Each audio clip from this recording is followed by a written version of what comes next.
আজকে আমি দুর্গা সাজতে গিয়ে আমার যে এরকম অবস্থা হবে আমি বন্ধুরা ভাবতেই পারিনি, যেমন গরম ছিল তেমন কি বলবো। আর এই আমি দুর্গা সাজবো তো এই প্রথম আমি মহালয়া আসছে সামনে, তো ভাবলাম একটুখানি সবাই শ্যুট করছে আমিও কেন করবো না। তো দেখো আমি হচ্ছে বেনারসিটা বের করে নিচ্ছি, আর এটা বন্ধুরা খুবই হচ্ছে ভারী। তো যাই হোক শাড়িটা হচ্ছে পরে নিলাম, দেখতেই পাচ্ছ। আর শাড়িটা আমি সিম্পলভাবেই পরেছি, কেন গরম পড়েছে তো আর ভালো লাগছিল না বন্ধুরা। তো এখন বাজে হচ্ছে রাত্রির হচ্ছে 11টা। তো আমার হাজব্যান্ড আসবে, তারপর আমি ভিডিওটা শ্যুট করবো, কারণ দিনের বেলা থেকে সময় পাই না, কাজে ব্যস্ত থাকি। আর আমার ভিডিওটা ধরারই বা কে আছে, আমি একলা কী করবো বলবো তো বন্ধুরা। তো আমি ফাইনালি সাজতে পেরেছি কি না তোমরা ভিডিওটা তার জন্য পুরোটা তোমরা দেখো। আজকে আমাকে সত্যি খুব নাকানি চুমানি খেতে হয়েছে। মুখে দেখো আমি একটু ঝিকিমিকি একটা স্প্রে করে নিলাম, স্প্রে করার পর এবার আমি এক এক করে হচ্ছে মেকআপটা করা শুরু করব।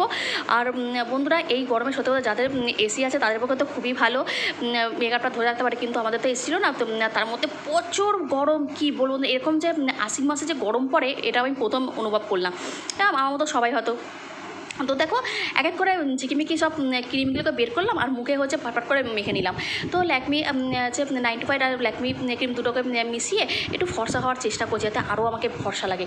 তো মেকআপ তো করে কী হবে, একদিকে মেকআপ করছি একদিকে যেন সব গলে গলে পড়ে যাচ্ছে, মানে এরকম আমার কোনো দিন আমার হয়নি। তো দেখো তোমরা সব নিজেরাই দেখতে পারবে আমার অবস্থা কতটা খারাপ ছিল। মা দুর্গা সাজতে গিয়ে আমি নিজেই হচ্ছে নেতিয়ে পুরো পড়ে গেছিলাম। তো এদিকে দেখো ভালো করে হচ্ছে ক্রিমটাকে দিয়ে দেওয়ার পর এবার আমি গালটাকে টমেটো মতো লাল করার জন্য ভালো করে করে নিচ্ছি।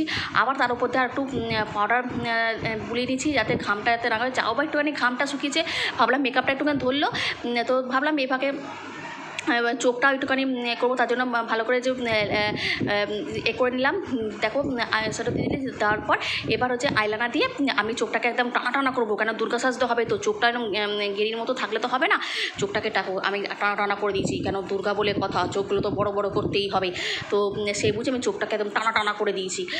তো দেখো তোমরা দেখতেই পাচ্ছ, একদিকে আমি মেকআপ করছি আর একদিকে সব গলে গলে পড়ে যাচ্ছে, দেখতেই পাচ্ছ মুখটা আমার কী অবস্থা হয়েছে।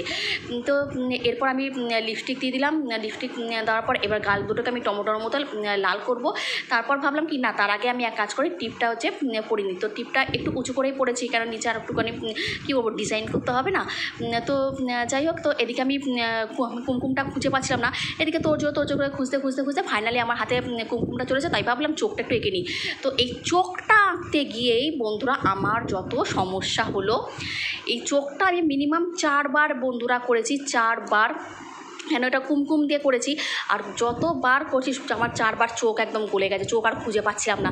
তো যাই হোক, গাল দুটো টমেটোর মতো ভাবছি লাল করার পালা। তো গাল দুটো টমেটোর মতো লাল করে দেওয়ার পর এবার এর মধ্যে কী করবো, যাতে দেখতে পাই সবাই, তাই এর মধ্যে কী করছি, একটা লাইট দিয়ে দিলাম, মানে হাইলাইটার যাকে বলে। তো দেখো ভালো করে নাকে গালে মালে সব দিয়ে দিচ্ছি, যাতে ভালো করে চিকমিক করে। আর দেখছো আমার গাল দুটো চকমক করছে। তো যাই হোক, এই চোখটা আঁকার পর এবার তোমরা দেখতে পাবে বন্ধুরা ফাইনাল লুক। তো দেখো একবারে করে নিচ্ছি, আমার দেখো দেখতেই পাচ্ছ তোমরা, আমাকে আবার ডবল করে আমাকে আবার করতে হলো। তো আমি আবার করলাম, তো আবার দেখো আমার চোখটা কিন্তু ঘেটে গেল মনের মতো। এবার আমার চোখই হলো না, কি বলবো বন্ধুরা। তো ভাবলাম এবারে যা হচ্ছে যে আবার আমাকে মুছতে হবে, আবার আমাকে রেডি করতে হবে, হাতে চুড়ি পরতে হবে। তো আমার নিজেরই হাসি পাচ্ছে যে কি আজকে অবস্থা হচ্ছে আমার ফাইনালি।